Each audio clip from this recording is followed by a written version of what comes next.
Where is William Tyrrell? 9 years ago today, a 3-year-old boy vanished under extremely bizarre circumstances in Australia. So, on the 12th of September 2014, 3-year-old William Tyrrell was visiting his foster grandmother's home in Kendall in New South Wales in Australia. And within a 5-minute window of time, William disappeared. He had been playing in the garden with his sister when he just disappeared off the face of the earth. Well, that's according to his foster parents. I'm not so sure that he disappeared off of the face of the earth. I think something much, much more sinister happened to William Tyrrell. So let's rewind in time a little bit. William Tyrrell was fostered along with his biological sister. His biological parents didn't want him to be adopted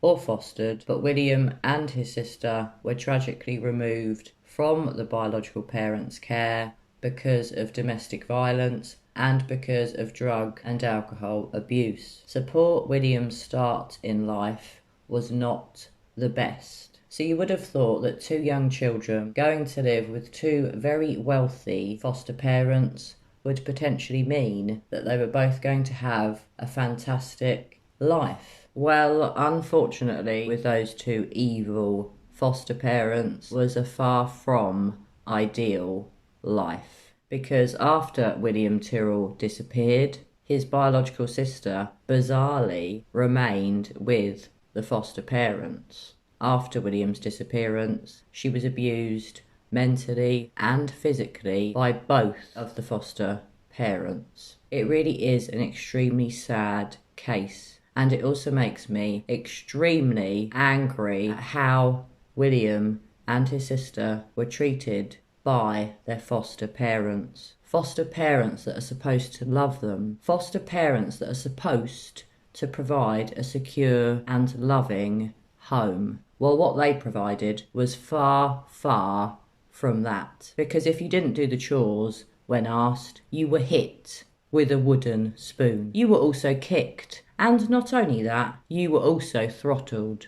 I'd quite like to throttle those people. I'd quite like to kick them in the shins. I'd quite like to give them a massive, huge, great big slap across their faces. And I would love to get my red flag and wave it in both of their disgusting faces. This could be quite a ranty video, as this is a case that I'm very, very passionate about. So, on the 12th of September 2014, William disappeared from his foster grandmother's garden, and at the time, his foster mum and foster grandma were apparently enjoying a cup of tea inside. And within a 5-minute window, William disappears off the face of the earth. The foster father had gone out to run some errands and was not there when William disappeared. Something else to note is that the foster mother borrowed the car of her mum, the foster grandma, to go and drive round the local area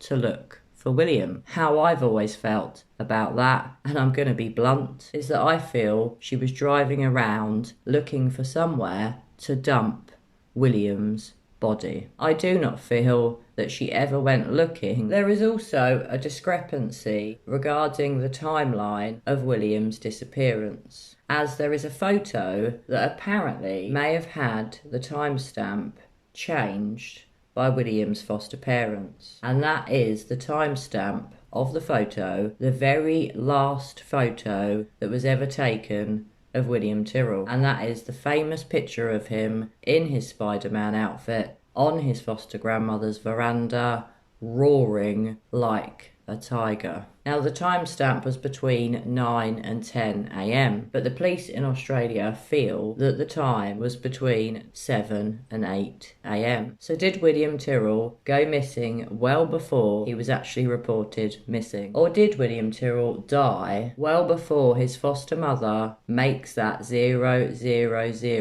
emergency call? Police emergency, this is Simone. Yeah, hi, my son is missing. He's 3.5. Okay. Sorry? What's your address? Benaroon Drive, Kendall.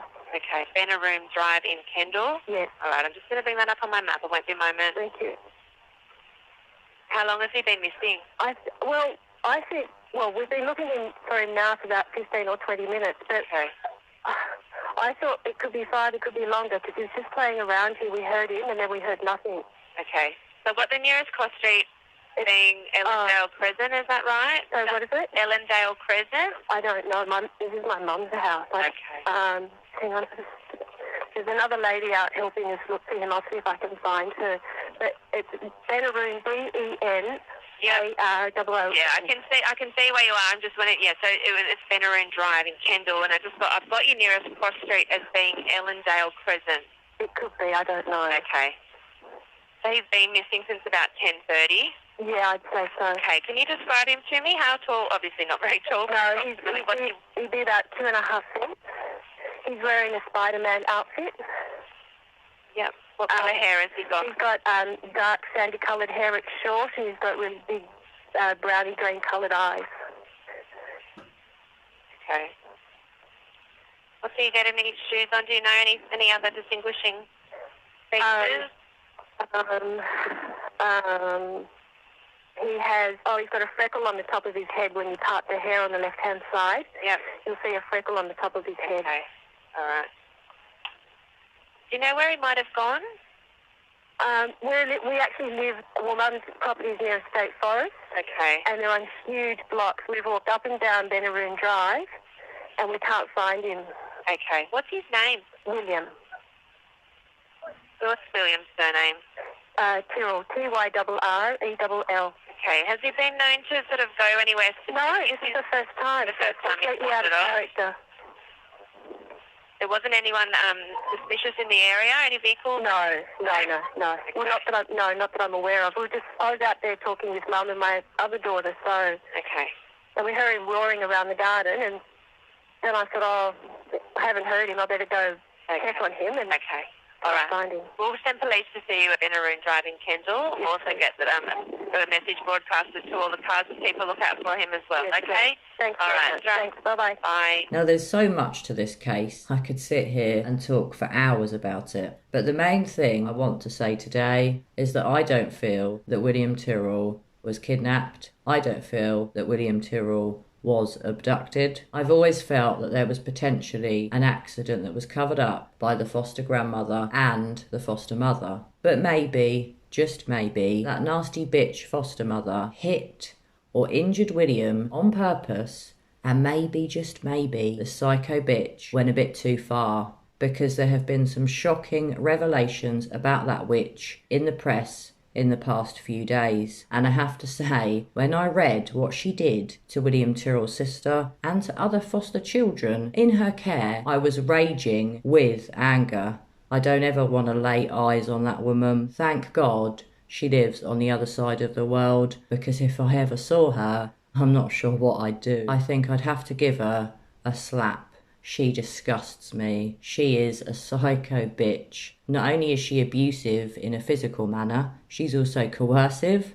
She's just a nasty, nasty piece of work. And I will be making later this week a separate video going into the court case that has currently been going on in Australia. And that court case surrounds abuse that the foster mother and father inflicted on William's sister and sadly to other children that were in their care. Now, interestingly, the foster father has denied all of these allegations, but the foster mother has admitted to being abusive to a girl in her care, and that girl, I believe, is William Tyrrell's biological sister. So it wasn't enough for the poor girl to have her brother disappear. She was then abused by her foster parents over years and years, physically and mentally. And it took this poor girl to confide in one of her teachers at her school for all of this nasty, nasty information to come to light. Thankfully, the girl was removed from their care as she was too scared to continue living with these two nasty bastards. Now, just going back to William's disappearance, there was a very big veranda at his foster grandmother's home, and a theory that the Australian police have been working with is that maybe, just maybe, William fell from that veranda, died after suffering catastrophic head injuries, and his foster mother and foster grandma covered it up, potentially with the help of the foster father. Now that I know what sort of people these two idiots were, I already knew that they were violent, but from what I've read in the past week, I've also now come to the conclusion that they were coercive. They psychologically and physically abused all of the children that they ever fostered, which also makes you wonder, how on earth were they allowed to foster children? Do foster parents in Australia not have to take psych evaluations? Are they not vetted and checked? Now, please don't get me wrong. I'm not having a pop at the Australian system for fostering children. No way am I having a go. But I'm just disgusted that these two people were able to continue fostering even after William disappeared. But the problem was, the police in Australia always viewed it as an abduction. The foster parents were believed from the get-go by a detective called Gary Jublin. And I feel this is where William's case went very, very wrong. If Gary hadn't have always believed the parents, perhaps William's case would now be solved. Perhaps if the foster parents had been thoroughly investigated, perhaps their history of violence and coercive control might have been revealed. But instead, they were ruled out as suspects, and an abduction was the main theory that the police always went with. But thankfully, Gary Jublin is no longer the head detective on William's case, and now the foster mother is under full suspicion of the police, as they believe that she was involved somehow in William's disappearance. Thank God that the police in Oz have finally woken up and smelt the coffee. So what do you think happened to William Tyrrell? Do you really believe that he was abducted? Or like me, do you suspect some involvement from the foster family? It's such a shame, because maybe if William had been allowed to remain with his biological family, he would still be alive.